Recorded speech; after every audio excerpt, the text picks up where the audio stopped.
When designing your barbershop, it's important that you factor in a number of things. So the first thing is lighting. It's very difficult to cut hair in yellow or tungsten light. So always choose lights that is cool light or daylight white. Cutting hair in this kind of light makes work so much easier.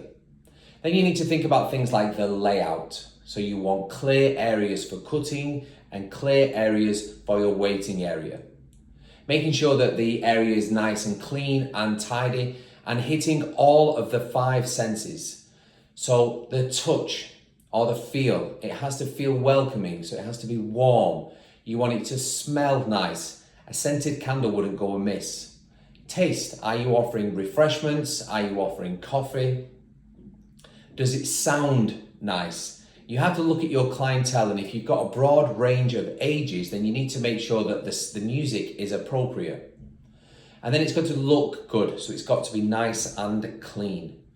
When it comes to a barbershop design, I always think the more minimal, the better. So the less clutter there is, the less there is to clean.